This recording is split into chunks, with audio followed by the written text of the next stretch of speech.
تو میں نے اسی وقت ڈی جی صاحب سے کہا کہ سر اب تو میری جان چھوڑ دیں، اب تو عثمان بزدار کی پٹی چل پڑی ہے، یہ وزیر اعلیٰ نامزد ہو گیا ہے، اب مجھے کس بات کی سزا۔ اور اس کے بعد بڑے دھڑلے سے آج علیم خان کہہ رہے ہیں عمران خان آؤ، میں تمہیں چیلنج کرتا ہوں، میرے سامنے بیٹھو، مجھے ایک مخلص دوست کو، ایک مخلص اپنے بھائی کو، دوست کو، جو جس نے دوست بن کے دکھایا ہے، آپ نے 100 دن اسے جیل میں ناجائز رکھا۔ اس کے بعد میرے پہ کیوں نہیں کیسز بنائے؟ کیوں میرا ریفرنس میرے خلاف ریفرنس کیوں نہیں بنا؟ ناظرین دیکھیں، اب یہ جو الزامات ہیں یہ حقیقت اور سچ جلد سامنے آ جائے گا۔ جیسے کہ یہ کہتے ہیں جی یہ الزامات لگ رہے ہیں، تو یہ الزام نہیں ہے، یہ حقیقت ہے، اور یہ ثابت کریں گے یہ شخص دونوں، گورنر پنجاب غلام سرور۔ اب ناظرین آپ کو یاد ہوگا کہ غلام سرور جو اب سابقہ گورنر ہو چکے ہیں، ایک انتہائی شریف آدمی ہے، اور حقیقت ہے کہ وہ 1.5 سال نون لیگ کے گورنر رہے ہیں۔ کسی اختلاف کی وجہ سے وہ پی ٹی آئی میں جا کے انہوں نے اپنی شمولیت اختیار کی۔ شاید آپ کو یاد ہوگا جس دن بنی گالہ میں سابقہ گورنر چودھری سرور کو پی ٹی آئی کا دوپٹہ پہنایا گیا تھا تو پورے پاکستان میں مٹھائیاں تقسیم کی گئی تھی کہ جناب ہم نے 1 وکٹ اڑا لی ہے۔ اسی طرح جب علیم خان نے شمولیت اختیار کی، علیم خان ناظرین پہلے کاف لیگ میں تھے، اور جب یہ پی ٹی آئی میں آئے ہیں تو ان کے گلے میں بھی مینار پاکستان پہ کھڑے ہو کے یاد ہے دوپٹہ ڈالا گیا تھا، تو جی ہم نے 2ری وکٹ اڑا لی ہے۔ اور ناظرین آج سے 10 سال پہلے یہ لوگ اس پارٹی میں شامل ہوئے تھے، جتنے بھی ہیں، جتنے بھی مخلص لوگ تھے پی ٹی آئی کے، خان صاحب کے ساتھی، سب کو سائیڈ لائن کر دیا گیا ہے۔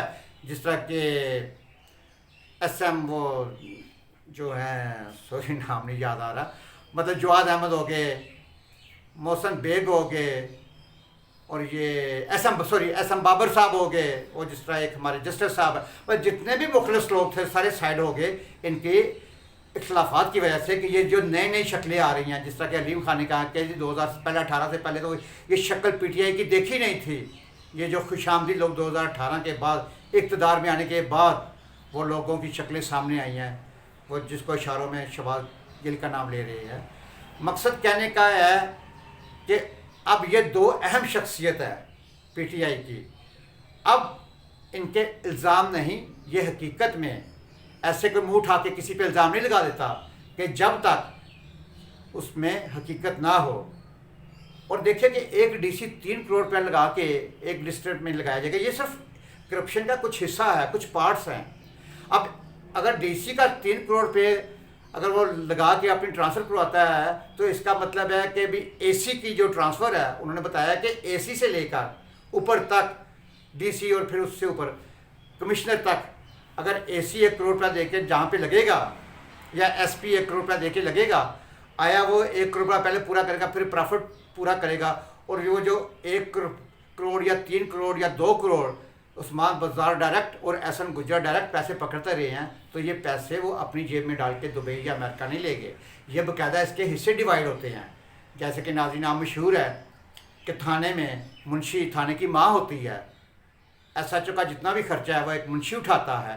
سیم سمجھ لیں کہ یہ ایک تھانہ تھا، عثمان بزدار صاحب منشی تھے، اور یہ پیسے اوپر تک جا رہے تھے۔ یار یقین کریں، یہ جو ریاست مدینہ کے بڑے بڑے دعوے دار تھے، بڑے بڑے نعرے لگایا کرتے تھے، میرا خیال ہے کہ اب پی ٹی آئی کے ورکروں کو، پی ٹی آئی کے سپورٹروں کی آنکھیں کھل جانی چاہیے کہ جس کو یہ ریاست مدینہ بنانے کے دعوے کر رہے تھے، اس ریاست مدینہ میں اتنی بڑی بڑی کرپشنز ہوئی ہیں۔ ناظرین جیسا کہ پچھلے دنوں میں، آج سے 2-3 مہینے پہلے میں نے عثمان بزدار کی ایک کرپشن بے نقاب کی تھی، جو ڈویژن ڈیرہ غازی خان میں اس نے 80 ارب کے ٹھیکے دیے تھے۔ یہ تو بھی تھوڑی تھوڑی کرپشن، مطلب کہ ان کے لحاظ سے تھوڑی تھوڑی کرپشن اوپر آ رہی ہیں۔ 80 ارب کے ٹھیکے، کروڑوں کے حساب سے یہ بیوروکریسی اپنی ٹرانسفر کرنے کے لیے پیسے دیتے رہے ہیں۔ اور علیم خان نے کہا کہ صرف اور صرف 4 بیوروکریٹس پکڑ لیں تو ان کی ساری کرپشن باہر آ جائے گی۔ تو ناظرین لگ یوں ہی رہا ہے کہ ان لوگوں کے درمیان بھی گھیرا تنگ ہو رہا ہے۔ جو بھی نئی حکومت آئے گی، اب 100% شیور ہے کہ پی ٹی آئی کی حکومتوں آنے سے رہی، 100%۔ اور جیسے یہ 2018 میں حکومت آئی تھی پی ٹی آئی کی، وہ کس طرح آئی تھی؟ سب سے سب کو پتہ ہے کسی سے ڈکی چھپی بات نہیں ہے. اب وہ ان کے سہارے ختم ہو چکے ہیں. اب دیکھیں اس دن خان صاحب نے ٹی وی پہ بیٹھ کے اپنے ورکروں کو باہر نکلنے کا حکم دیا. کیا تھا؟ چند لوگ آئے تھے, 3 عورتوں کو گرفتار کیا. کسی طرح بھی یہ 20 30 لوگوں نے جا کے امام مولوی صاحب کا احتجاج کیا. جیسے کہ کل ہوٹل اواری کے سامنے صرف 50 یا 60 بندوں نے جا کے وہاں پہ مداخلت کی اور وہ بھی غلط کام کیا. اب جناب خان صاحب آپ کے پاس نہ ووٹرز ہیں, نہ سپورٹرز ہیں, نہ کارکن ہیں. 22 کروڑ عوام میں میرا خیال میں ہے کہ اگر آپ کے پاس 1 2 لاکھ اگر بندہ ہے بھی ہے تو یہ سمجھ لیں کہ آٹے میں نمک کے برابر ہے. اب آپ کا جانا ٹھہر گیا. محسن بیگ کی طرح کا خان تو گیا. ناظرین, آج عدالت کا ایک بڑا اہم فیصلہ آ رہا ہے جو اس دن اسمبلیاں غیر قانونی طور پہ توڑی گئی ہیں, کیونکہ جب وزیر اعظم کے خلاف تحریک عدم اعتماد پیش ہو جاتی ہے وہ اسمبلی توڑنے کا اختیار کھو دیتا ہے. کسی کو ایڈوائز, جیسے صدر کو ایڈوائز کر دیا, جی میں نے ایڈوائز دے دیا اسمبلیاں توڑ دیں, انہوں نے جمہوری طریقے کا کیما بنا دیا ہے, آئین کو توڑا گیا ہے اور اس کا آج عدالتی فیصلہ آ رہا ہے. مزید اس پہ ہم بات نہیں کر سکتے. آج عدالت کا فیصلہ آنے کے بعد دیکھتے ہیں کیا ہوتا ہے شام تک. لیکن جو حالات نظر آ رہے ہیں وہ کوئی اچھے حالات نظر نہیں آ رہے ہیں. اللہ سبحانہ تعالیٰ ہمارے پاکستان کی حفاظت کرے اور اللہ سبحانہ تعالیٰ ہم پاکستانی عوام پر خدا را یہ حکمران جو ہیں, یہ اللہ سبحانہ تعالیٰ ہمیں کوئی ایسا حکمران بھیج دے جو پاکستان کے ساتھ مخلص ہو, پاکستانی عوام کے ساتھ مخلص ہو. خالی نعروں سے, کھوکھلوں, ریاست مدینہ کے نعرے لگانوں سے, کھوکھلے نعروں لگانے سے عوام کی قسمت نہیں بدل سکتی. تو ناظرین, میری آپ سے ایک اپیل ہے. اب کسی بھی, میں ایک پارٹی کا نہیں کہہ رہا, نہ پی ٹی آئی کا, نہ نون لیگ کا, نہ پیپلز پارٹی کا, کسی بھی پارٹی کے لیے, کسی بھی رہنما کے لیے جذباتی نہ ہوں. آپ صرف اور صرف ایک پاکستانی بنیں. اس پروگرام کے ساتھ اجازت دیجیے. اللہ حافظ.